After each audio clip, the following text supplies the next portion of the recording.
এবারে জন্মদিনে বড়ি বেগমকে চমকে দেওয়ার একটা উপায় বার করেছি। উজির, বলো তো দেখি কি উপায়? নবাবের সাজিশের হদিশ পাওয়া আমার বুদ্ধিতে নামুমকিন। বেশক বহুত বড়িয়া কোনো মতলব আছে। এবারে বেগমের জন্মদিনে বিরাট একটা উৎসব করব। সারা দেশ থেকে মহান মহান অতিথিদের নিয়ে আসা হবে।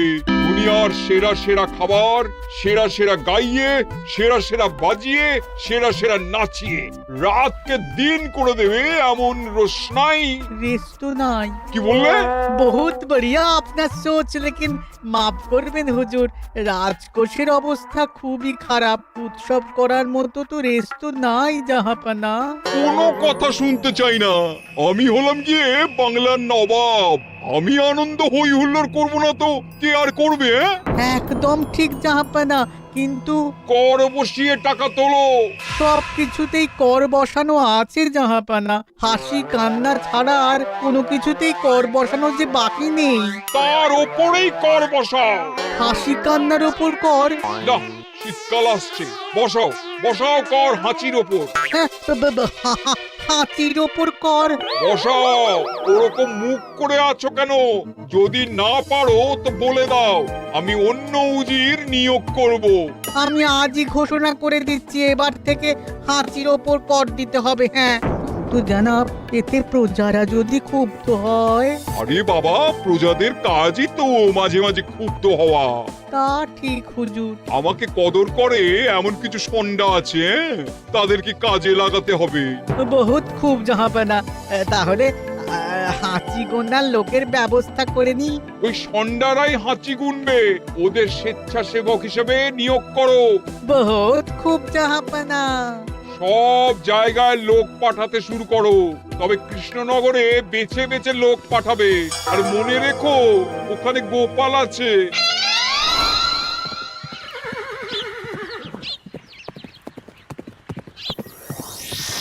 সব জায়গায় কর আদায়কারী পাঠিয়ে দেওয়া হয়েছে জাহাপানা। আপনার কথা মতো তাদের বলে দেওয়া হয়েছে যে আদায় হওয়া করের 10% তাদের বেতন হিসেবে দেওয়া হবে। সুতরাং কর আদায়ে কোনো ঢিলেমি হবে না। বহুত আচ্ছা, বহুত আচ্ছা।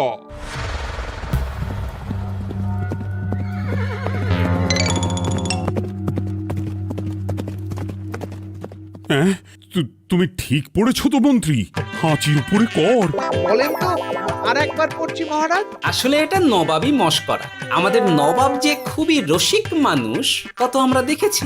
বারবার কৃষ্ণনগরের সঙ্গে রসিকতা করতে গিয়ে হাঁড়ি ফেটে রস একেবারে মাখামাখি হয়েছে, আর সারা গায়ে পিঁপড়ে ধরেছে। মস্করা নয়, একদম সত্যি কথা। হাঁচির উপরে কর বসানো হয়েছে, আর আমরা হলাম নবাবের খাস হাঁচি গোনার দল। আমরা এই কৃষ্ণনগরে থিতু হয়ে বসলাম বটে। এবারে হাঁচি গুনবো আর মোহর আদায় করব। গোপাল, তুমি কি বলো? সর্দার, তোমাদের এখানে আসা একেবারেই লোকসান হয়েছে। কেন মশাই? আচ্ছা, আপনি গোপাল?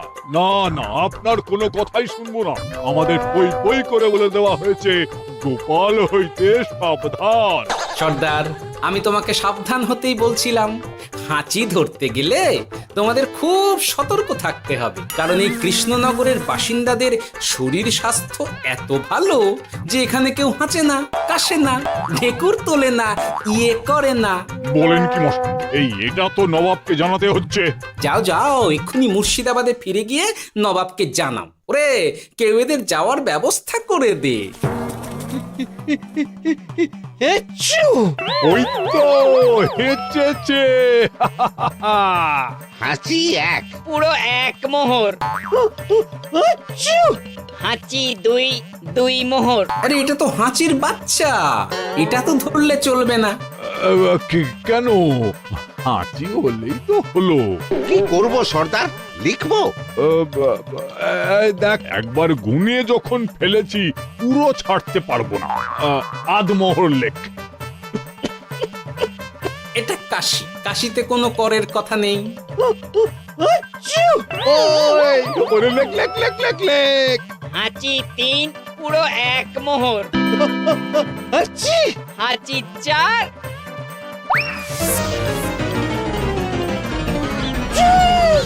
হাঁচি 5, লেখো। হাঁচি 6,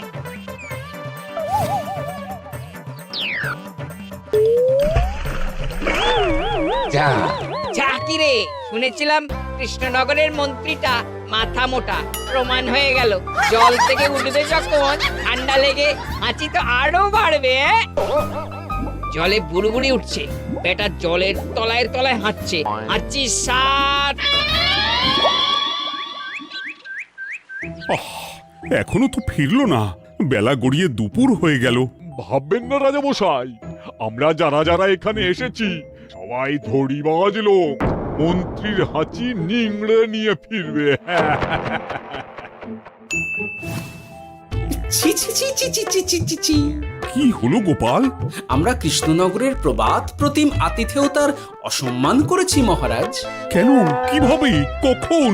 এখন মহারাজ, এখন এনারা সেই সুদূর মুর্শিদাবাদ থেকে এসেছেন, আর আমরা এতক্ষণ শুধু অন্য কথাই বলে চলেছি, এনাদের আপ্যায়নের ব্যবস্থা করিনি। তাই তো। মহারাজ, আপনি ব্যস্ত হবেন না। এই কে আছো? শোনো, এদের রাজ অতিথিশালাতে থাকার বিশেষ ব্যবস্থা করো। এদের খাবার যাবে মহারাজের পাকশাল থেকে। এদের সব সুবিধে অসুবিধে দেখার জন্য দাস দাসী নিযুক্ত থাকবে। চলো চলো। আরে দাঁড়াও সর্দার, হ্যাঁ বলুন। তোমাদের তো আবার গোপালের কথা শোনা বারণ। আমার ব্যবস্থায় বোধহয় তোমরা থাকবে না। বাদ দিন তো, আসলে ভয় ছিল আপনার বুদ্ধিকে, আর ভয় নেই। কেমন আগু পিছু বিচার না করেই বলে ফেললেন এখানে কেউ হাঁচে না। বুঝে গেছি, আসলে গোপাল হলো গল্প। চলো চলো, ও বড্ড খিদে পেয়েছে। প্রহরী, এই সর্দারের দলের বাকি লোকগুলো এলে এদেরকেও অতিথিশালায় নিয়ে যেও। হ্যাঁ, আচ্ছা। এ কি গোপাল, এই রক্তচোষাগুলোর জন্য তুমি রাজনিবাস আর রাজভোগের ব্যবস্থা করে দিলে? গোপাল কার পক্ষে মহারাজ? এতক্ষণ গোপালের সব কাজ তো কৃষ্ণনগরের বিপক্ষে গেল। বটেই তো, আমি মনে মনে গণনা করে দেখলাম গোপালের শুল যোগ শুরু হয়েছে। আগামী 1 যুগ ধরে গোপাল যেখানে থাকবে সেখানে রাহুর প্রকোপে দুঃখ দারিদ্র মহামারী একসঙ্গে এসে ধরা পড়বে। মহারাজ, গোপাল কখনো কৃষ্ণনগরের খারাপ ভাবেনি। সে যখন ওই রক্তচোষাদের রাজভোগে রাখার ব্যবস্থা করেছে, তখন বুঝতে হবে এর মধ্যে একটা ঘোরতর পেঁচ আছে। গোপালই তাহলে বলুক, কি পেঁচ? মহারাজ, মানুষ বিলাসের সুযোগ পেলে কাজ ভুলে বিলাসেই ডুবে থাকে। কত সম্রাট মহাসম্রাট বিলাসিতায় ডুবে কত সাম্রাজ্য মহাসাম্রাজ্য ভেঙে টুকরো করেছে। এরা তো নবাবের পাঠানো কিছু মূর্খ বালক মাত্র মহারাজ। এদের রাজভোগে ডুবিয়ে দিলে হাঁচির কথা কি এদের মনে থাকবে?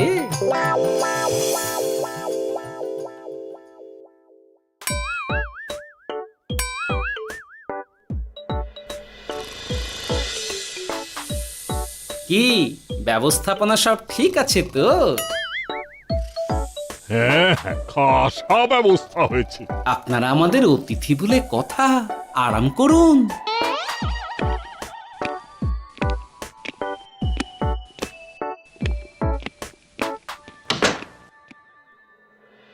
বিজ্ঞানী, তোমার এই দুমুখ আয়না আবিষ্কার তোমার জীবনে সেরা কাজ। একদিক দিয়ে আয়না, অন্য দিক দিয়ে কাঁচ। কেউ জানতেই পারবে না যে তার উপর নজর রাখা হচ্ছে। অনবদ্য অনবদ্য। মহারাজের জয় হোক। কিন্তু মহারাজ, এই কৃতিত্বের মূল ভাগীদার আমাদের মন্ত্রী। তাই নাকি? হ্যাঁ মহারাজ, মন্ত্রীর দুমুখ কাজকর্ম দেখেই দুমুখ আয়নার কথা আমার মাথায় আসে। মুখ সামলে কথা বলো বিজ্ঞানী। ওরা শুনতে পাচ্ছে। যা চেঁচালেন 20 ইঞ্চির দেওয়াল ভেদ করে ওদিকে চলে যাবে কথা। এই কে যেন কাকে মুখ সামলে কথা বলতে বললো? ওই বাইরে কেউ বলেছে। এই তোমরা সবাই শোনো, অতিথিদের যেন আদর যত্নের ত্রুটি না হয়। আমি আর যাই, কাল সকালে আসবো, কেমন? গোপালকে নিয়ে নবাব আর উজির যেমন ভয় দেখিয়ে দিয়েছিল, গোপাল কিন্তু সেরকম নয়। এই তোরা কি বলিস? না না না না না না, গোপাল একটু ওই হাবা গোবা আছে দাদা। দেখো দেখি কেমন বুক পেতে দিয়েছে, এবার ওদেরই বুকে বসে ওদেরই দাড়ি ওপরাবো। গোপালের জবাব নেই, ঠিক সামলে দিল। মহারাজ, এই প্যাঁচটা আমার মাথাতেই এসেছিল, কিন্তু ওই যে নাকে মাছি ঢুকে গিয়েই সব বরবাদ হয়ে গেল। মহারাজ, এই পরিকল্পনা যদি মন্ত্রীর মাথাতে আগে এসে থাকে, তাহলে এদের মন্ত্রী আমার চেয়ে ভালো করে সামলাতে পারবেন মহারাজ। বটেই তো, এই দায়িত্ব আমি নিলাম মহারাজ।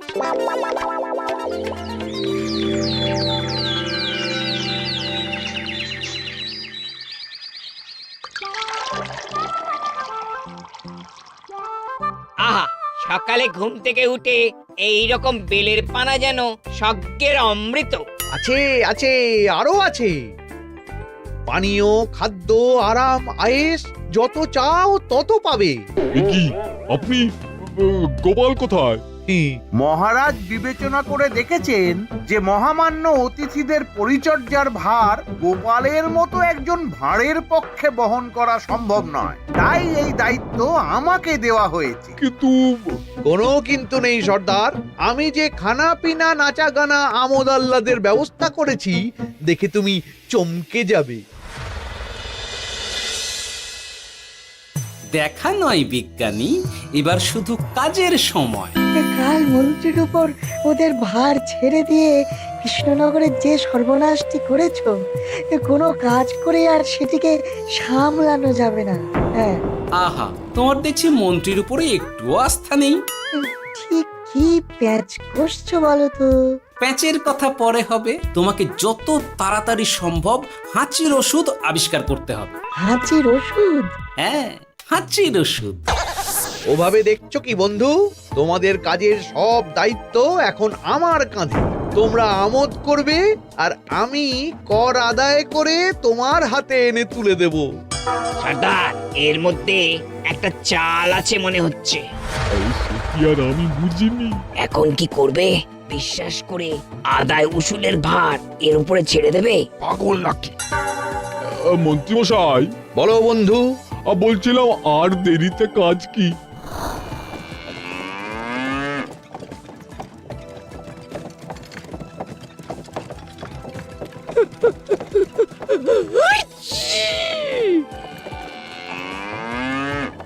মন্ত্রী, লেখো হাঁচি এক। ওহে, তোমার নাম কি? মন্ত্রেশ্বর হুজুরি আগে। লিখুন মন্ত্রী মশাই, নাম লিখুন। ওহে মন্তেশ্বর, হাঁচি কর, এক মোহর ছাড়ো দেখিনি। হাঁচি দুই। আরে যাও, দৌড়ে গিয়ে দু মোহর আদায় করে আনো। ওরে, তোরা সব কৃষ্ণনগরের কোণে কোণে ছড়িয়ে পড় দেখি, একটা হাঁচিও যেন বাদ না পড়ে। হ্যাঁ,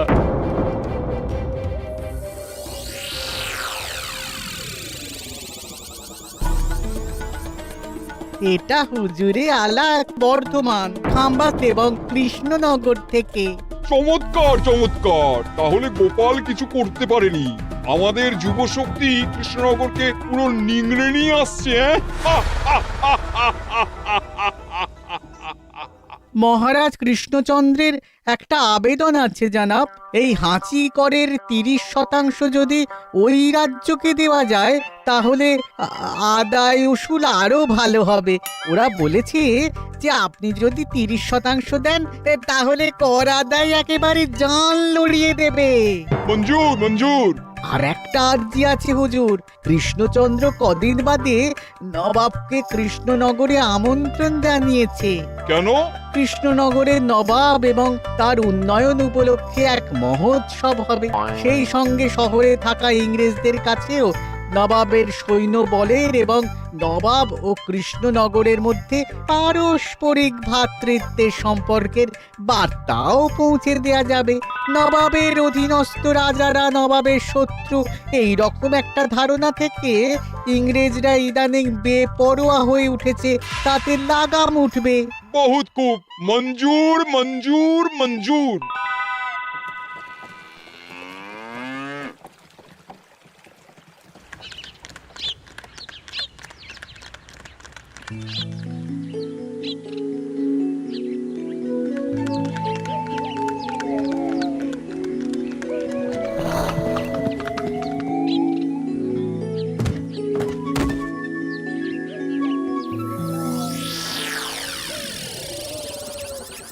কি ব্যাপার গোপাল? জাহাপনা বলুন, কি খিদমত করব? আমি যা বলবো তাই করবে। অবশ্যই জাহাপনা। क्या बात উজির, তুমি সাক্ষী, মহারাজ কৃষ্ণচন্দ্র আপনিও সাক্ষী। গোপাল আমাকে কথা দিয়েছে আমি যা চাইবো তাই করবে। গোপাল, তুমি আমার সঙ্গে মুর্শিদাবাদ যাবে। এখন থেকে আমার দরবারের বিদূষক হিসেবে থাকবে, কেমন? ওরে ওরে ওরে ওরে ওরে, তোরা বাজনা বাজা। এখন থেকে গোপাল আর কৃষ্ণনগরের নয়, গোপাল মুর্শিদাবাদের। চলছে বাজা।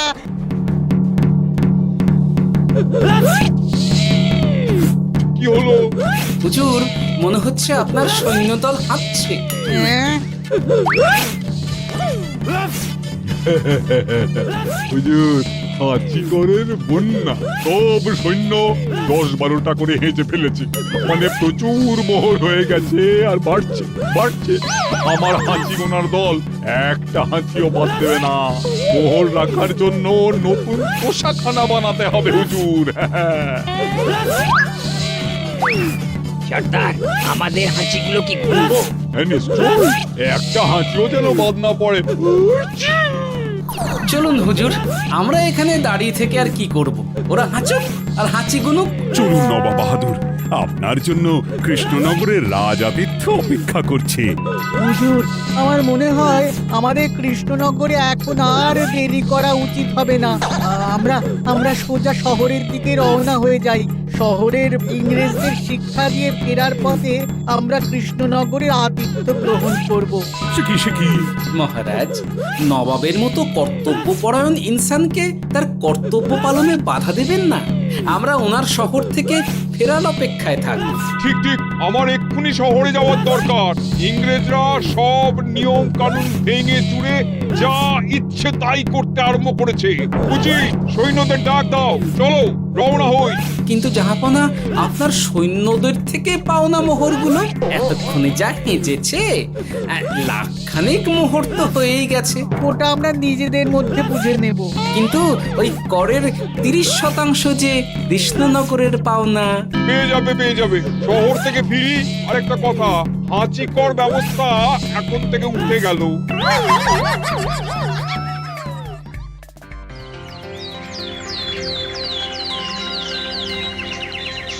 মহারাজ, কিভাবে গোপাল ভাঁড় মহাশয় নবাবের উন্মাদের মতো জারি করা ওই হাঁচিকর থেকে আমাদের সকলকে রক্ষা করেছেন তা আমরা সকলেই জানি। সমাজের তরফ থেকে তাই গোপালকে সামান্য উপহার।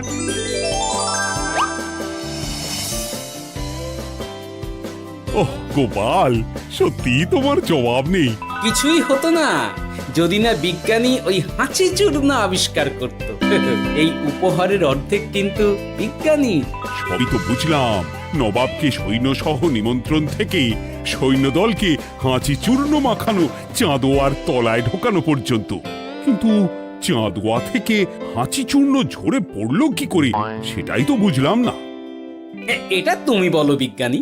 শব্দে বাতাসে কম্পন তৈরি হয়। গোপালের হাততালিতে আমার ঘরের শাড়ি থেকে হাঁচির জন্য ঝরে পড়েছিল। এখানে চাঁদোয়া থেকে ঝরে পড়েছিল বাজনার শব্দে। কি ব্যাপার বিজ্ঞানী, তুমি এখন ছেলে খেলা করছো? হাঁচির ওষুধ হয়ে গেছে। হয়ে গেছে? মূল উপাদান তামাক, গোলমরিচ আর আলকুশির গুঁড়ো। কাজ হবে? হাততালি দাও। হাইচ! কাজ হলো। ব্যাপারটা কি হলো? ওই শাড়িটাতে হাঁচি চূর্ণ মাখানো আছে, তোমার হাততালির শব্দের কম্পনে ঝরে ঝরে পড়েছে। একবার নাকের কাছে এলে পিঁপড়ে থেকে পিশাচ, হাঁচতেই হবে, হাঁচতে হবেই হবে। নবাব যদি বাজনা বাজাতে না বলতো। আমাদের বাজনদাররা তৈরি ছিল মহারাজ। যাক, সবই ভালোই ভালোই মিটে গেল। যার শেষ ভালো তার সব ভালো। ব্যাস, এখন শুধু একটাই কাজ বাকি। নবাবের কাছ থেকে পরে 30% বাবদ পাওনা মোহর মুর্শিদাবাদে গিয়ে নবাবের কাছ থেকে তুমি নিয়ে আসবে। আচ্ছা মহারাজ। হাসির রাজা, জ্ঞানের রাজা, রসিক রাজা।